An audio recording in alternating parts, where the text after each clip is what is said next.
Wahabi, Salafi, Khilafah, Takfiri, tegas saja pemerintah larang itu semuanya lah. Oleh putra mahkota Muhammad bin Salman. Sudah 99 ulamanya dipancung dan ratusan ditangkap.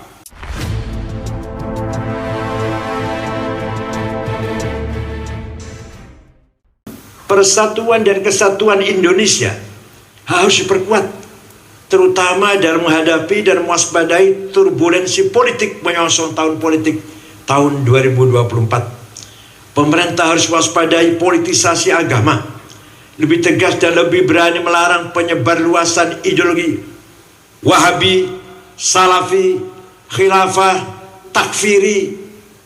Tegas saja pemerintah larang itu semuanya lah. Segera mengambil aksi nyata dan menindak berbagai provokasi anti Pancasila, provokasi anti NKRI, provokasi anti pemerintah yang mengancam kesatuan dan keamanan nasional. Pemulihan terhadap kepercayaan rakyat terhadap aparat kepolisian, TNI, dan para penegak hukum harus segera dipulihkan agar keamanan dan pertahanan semakin kuat menghadapi berbagai turbulensi. Khusus untuk hal ini, Bapak Menteri Menko Polhukam, kami titipkan amanat untuk berkenan mendorong adanya impres gerakan pencegahan radikalisme dan integralisme yang telah kami gagas dengan BNPT. Tapi belum keluar impresnya sampai sekarang.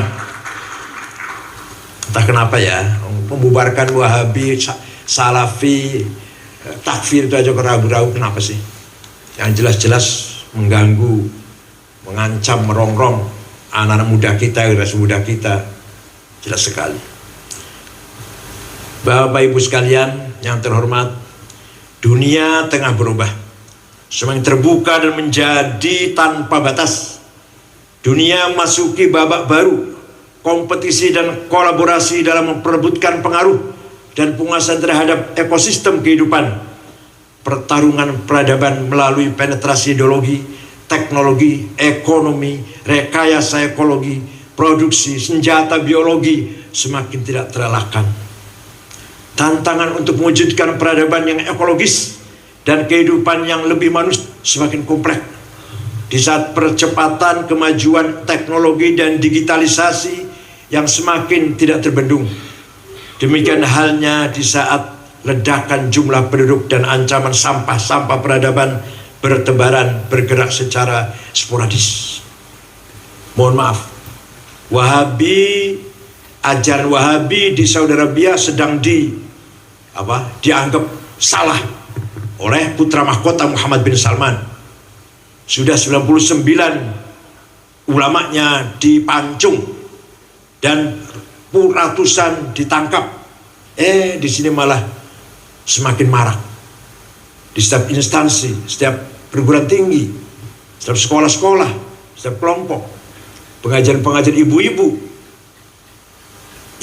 istri-istri keluarga, tentara, polisi. Ibu-ibunya kan ada pengajian.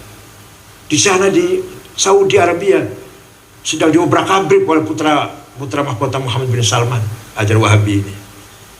Di kita mulai berkembang dengan tenang. Ke depan, kehidupan kemasyarakatan, kebangsaan, kenegaraan, dan keberagaman semakin kompleks, maka diperlukan kecerdasan, kewaspadaan, dan kolaborasi multi pihak dalam menjaga dan melindungi negeri ini.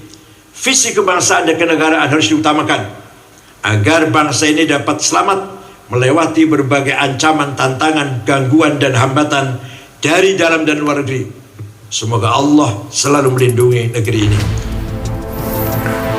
Assalamualaikum warahmatullahi wabarakatuh. Saudara-saudaraku sebangsa setanah air yang saya cintai, saya banggakan. Itu tadi Kiai Said Akhil Sirot, mantan Ketua Umum PBNU, yang tidak henti-hentinya meminta kepada pemerintah untuk bersikap tegas terhadap aliran Salafi, Wahabi, paham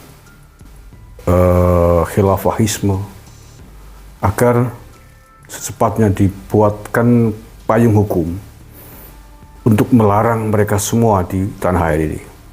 Di antara payung hukum yang pernah ditawarkan adalah bentuknya instruksi presiden.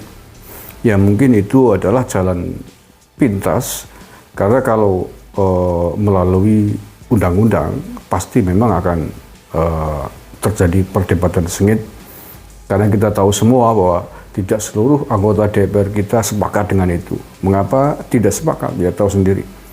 Karena di antara mereka ada partai yang memang kita curigai, kita duga pro dengan kelompok tersebut. Bahkan pernah kan dulu ada anggota DPR yang terang-terangan membela khilafah. Apa salahnya khilafah, kan begitu.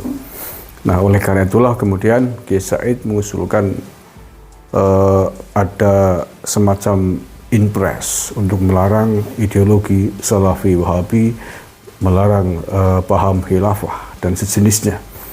Mengapa semua itu perlu dilarang di tanah air ini? Karena kita tahu semuanya paham ideologi tersebut adalah paham yang bisa menghancurkan keutuhan negara kesatuan Republik Indonesia yang kita cintai ini.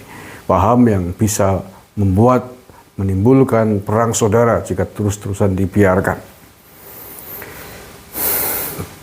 Kita sudah komitmen negara kesatuan Republik Indonesia atau NKRI adalah harga mati. Artinya apa? Artinya adalah bentuk NKRI ini, prinsip-prinsip kita berbangsa dan bernegara, Pancasila ini, Bhinneka Tunggal Ika ini, semuanya adalah harga mati. Harga yang tidak boleh ditawar-tawar lagi. Tidak boleh kemudian orang berpikir ingin membuat sistem pemerintahan yang lain, termasuk khilafah. Karena kalau itu dilakukan, maka harganya sangat mahal. Pertumpahan darah, perang saudara bisa melanda kita semuanya. Dalam konteks perang saudara, kita harus belajar dari Timur Tengah. Afghanistan, negara yang seluruh penduduknya Muslim, 60 tahun lebih, perang saudara tidak pernah dan belum bisa dihentikan sampai hari ini. Gara-gara ambisi politik ingin menegakkan khilafah sesuai dengan seleranya masing-masing. Semuanya memang ingin khilafah, semuanya berkehendak khilafahisme atau sistem pemerintahan Islam, baik Taliban, Mujahidin, Al-Qaeda dan lain sebagainya, ISIS, sama-sama ingin sistem pemerintahan Islam. Tetapi mengapa mereka bertarung? Mengapa mereka terus-terusan perang saudara puluhan tahun? Karena memang versi masing-masing tidak sama. Tidak hanya versi tentang siapa tokoh-tokohnya, pemimpinnya, tapi sistem atau hukum yang akan diterapkan jelas berbeda. Karena agama ini multitafsir. Jangankan sistem pemerintahan, ayat suci Al-Quran saja, hadis Nabi saja, satu ayat bisa dipahami beberapa tafsir oleh kepala yang berbeda, oleh para ahli ulama yang berbeda, follow outputnya bisa berbeda. Maka apalagi ketika kemudian harus menafsirkan hal tersebut ke dalam sistem pemerintahan, tentang hukum misalkan, tentang hukum pancung misalkan, dan lain sebagainya. Dan tentu saja ini akan menjadi sangat dan lebih parah ketika hal tersebut harus dipaksakan, diterapkan di tanah Nusantara ini, di bumi Indonesia ini, di mana warganya, penduduknya sangat heterogen, baik heterogen agamanya, budayanya, sukunya, bahasanya, dan lain sebagainya. Sedangkan di tanah Arab sendiri, yang agamanya sama-sama Muslim, itu pun mereka sangat sulit untuk menemukan satu titik temu kesepakatan tentang sistem pemerintahan. Buktinya apa? Afghanistan, Suriah, Irak, dan lain sebagainya. Perang saudara telah meluluh lantakan tempat tinggal mereka, negara mereka, keluarga mereka, sampai hari ini. Jauh dari kata damai, jauh dari kata sejahtera, jauh dari kata rahmatan lil alamin, sebagaimana prinsip Islam itu sendiri. Semuanya menginginkan rahmatan lil alamin. Islam menginginkan rahmatan lil alamin. Tetapi rahmatan lil alamin ini, rahmat untuk semesta alam ini, hanya bisa diwujudkan oleh tangan-tangan dan hati-hati yang bersih. Bukan hati, bukan pikiran, bukan mental, bukan ambisi politik atas dasar kepentingan kelompok dan syahwat mereka masing-masing. Terima kasih. Wallahul muwaffiq ila aqwamit thoriq. Bila taufiq wal hidayah wal inayah. Assalamualaikum warahmatullahi wabarakatuh. NKRI harga mati.